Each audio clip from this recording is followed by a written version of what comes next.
I'm Bonnie Glaser, Director of the China Power Project at CSIS. After the Phase 1 trade deal was signed by the United States and China in mid-January, there was hope for at least a temporary respite from escalating strategic competition. Those hopes were dashed, however, with the outbreak and spread of the novel coronavirus.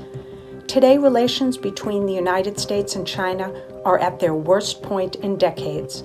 The COVID-19 pandemic could have provided an impetus for cooperation to prevent the spread of the virus, jointly develop a vaccine, and coordinate measures to forestall a global economic depression.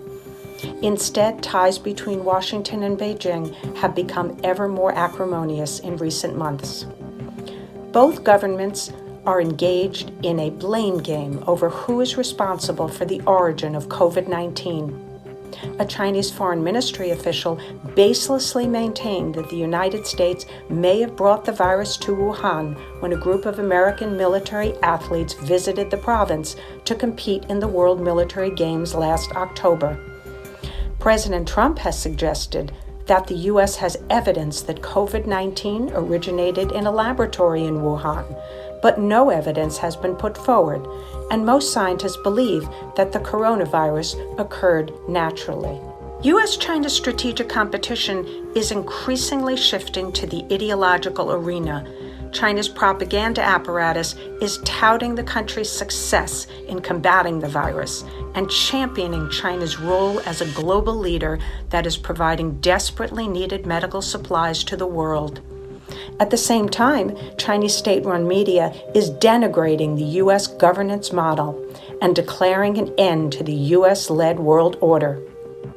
Senior Trump administration officials are pointedly differentiating between the Chinese Communist Party and the Chinese people and making thinly veiled calls for the Chinese masses to stand up to their leaders and push for greater democracy.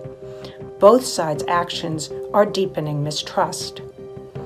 Meanwhile, other friction points in the relationship continue to simmer. Discord persists over the South China Sea, Taiwan, and Hong Kong, as well as over unfair Chinese trade and technology practices. The downward slide in U.S. China relations is likely to continue and may even accelerate in the months to come as the U.S. presidential campaign begins in earnest.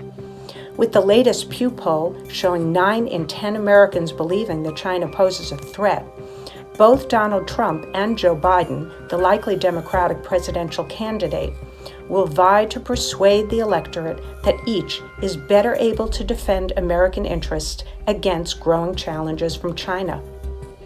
Beijing will likely ramp up its use of wolf warrior diplomacy and try out other aggressive tactics to bolster the Chinese Communist Party's legitimacy at home and promote China's reputation and influence abroad. U.S.-China strategic competition will continue to intensify. A race for a vaccine for the virus is already underway. Rejuvenating economic growth as countries ease social distancing and return to work will be another area of fierce competition involving supply chains and advanced technology. Countries around the world will need to figure out how to best position themselves amid this U.S.-China competition, which is likely to endure for years into the future and may manifest itself in unpredictable ways.